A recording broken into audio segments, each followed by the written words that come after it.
মানুষ। আজকে আমরা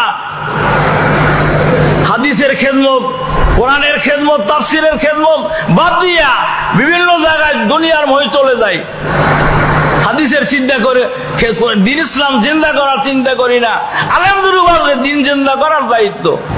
সুতরাং আপনাদেরকে বুঝতে হবে, আমরা টাকার মোহ, এখানে মনে রাখতে হবে আমাদের এলমে দিন শিক্ষার বিধানে দুনিয়ার কোনো মোহ থাকবে না, সম্মানের মোহ থাকবে না, পদের মোহ থাকবে না, টাকা পয়সার মোহ থাকবে না। একমাত্র আল্লাহকে রাজি খুশি করার জন্য, আল্লাহর জমিনে আল্লাহর দিন চিন্তা করার জন্য আমরা এই এলেম শিখবো, আমল করব।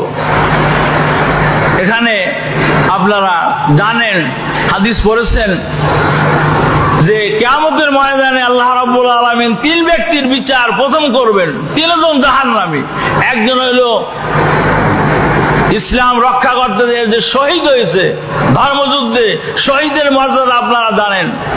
একজন আলেম, বড় আলেম হয়েছে, এলেমের খেদমত করেছে, সেও দুইজন। আর একজন হলো দানশীল। এই তিন ব্যক্তি জাহান্নামে যাইবে। একটাই উদ্দেশ্য, তার উদ্দেশ্য তাদের এই খেদমত দ্বারা, শহীদ হওয়ার দ্বারা, আলেম হওয়ার দ্বারা, দান করার দ্বারা আল্লাহর সন্তুষ্টি তাদের উদ্দেশ্য ছিল না। যেই আলেমরা দিন অর্জন করার জন্য, দিনের মর্যাদা পাওয়ার জন্য, টাকা পয়সা পাওয়ার জন্য যারা এলমে দিন শিখবে, এলমা দিন শিখাবে, তারা আল্লাহর কাছে কোনো কিছু পাবে না, তাদের আমল কবুল হবে না, তারা বিনা হিসাবে জাহান্নামে চলে যাবে। সুতরাং আমাদেরকে সতর্ক হতে হবে। আমি যে কথাটা বলতে চাচ্ছি সেটা হলো, আমাদের জীবনে ইখলাস যদি না থাকে, ইখলাস অর্থ নির্বিধাল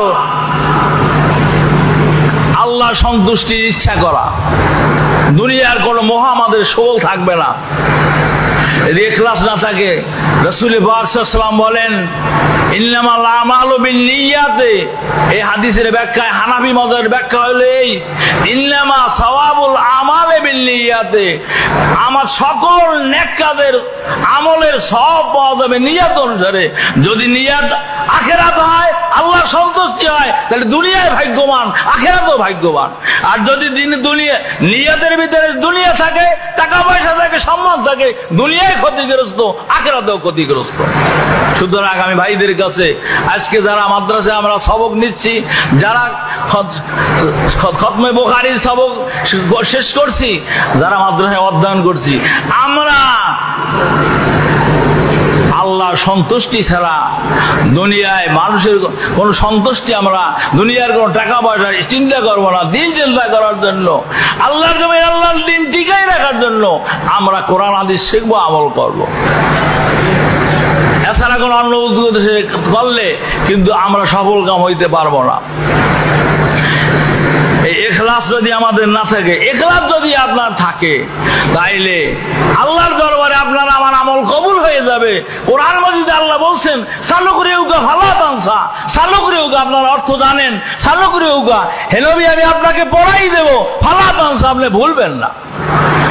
আল্লাহ রাব্বুল আলামিন বলছেন হে নবী পড়াই দেওয়ার। কোরআন যখন নাজিল হইতো, হুজুর মুখস্থ করার জন্য বারবার জিহ্বা নাড়াইতেন। আল্লাহ আয়াত নাজিল করে দিলেন, না আমি পড়াইয়া দেব। যারা আলেমে হক্কানি হবে, তারা ওই নবীর উত্তরসূরি, তারা নবীকে আল্লাহ যেরকম গাইবে ভাবে পড়াই দিত, আমার বিশ্বাসে আয়াত অনুসারে হক্কানি আলেমদেরকে আল্লাহ ইলমে লাদুল্লির দ্বারা মালামাল করে দেবেন।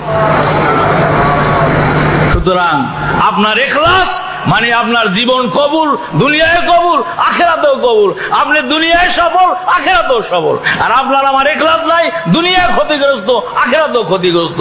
সুতরাং ভাইদের খেদমতে আমি হাত জোড়ে করে বলে গেলাম, আমার মৃত্যুর সময় আমি মনে করি বেশি বাকি নাই।